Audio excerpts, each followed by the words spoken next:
Ce vendredi 29 juillet 2022, Jean-Hugues Anglade fête ses 67 ans. L'acteur papa de 2 enfants, Pierre-Louis et Émile, fruit de ses amours avec Mali Lecomte, est un homme comblé. Si l'on ignore s'il est encore en couple avec sa dernière compagne connue en date Charlotte Leloup, il a vécu avec elle un épisode qu'il n'est pas prêt d'oublier.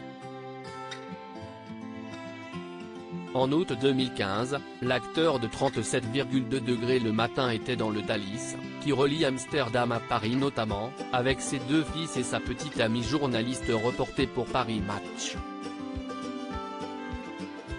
Ce jour-là, ils ont été confrontés à une tentative de prise d'otage.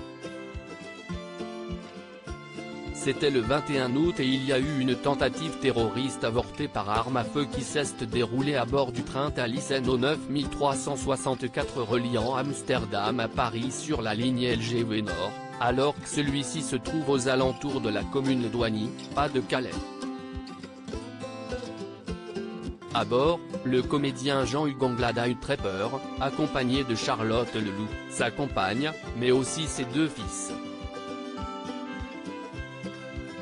Elle s'était livrée sur cet épisode traumatisant à Paris Match. Je vois Jean-Hugues plaquer à ses enfants pour tenter de faire bouclier de son corps. Je vois du sang tomber goutte à goutte sur la chaussure de mon compagnon, a-t-elle fait savoir. De son côté Jean-Hugues Anglade avait livré un récit fort et détaillé devant la justice.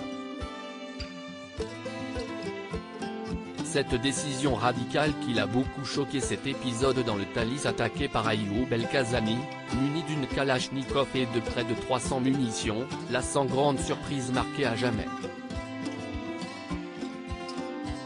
L'acteur du film Le Grand Bain a expliqué, une femme a déboulé dans notre voiture en criant « Is shooting people, is shooting people », ils dirent.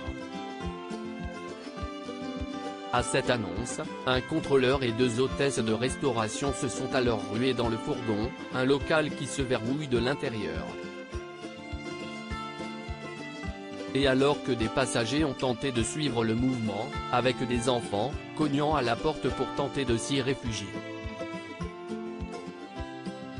Ils ne voulaient pas. On aurait au moins pu mettre en sécurité les enfants. Ça m'a beaucoup choqué, a-t-il fait savoir.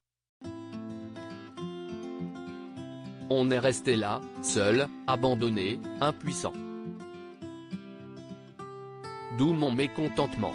On était acculés comme dans une souricière, a poursuivi Jean-Hugues Anglade. On pensait que c'était le carnage.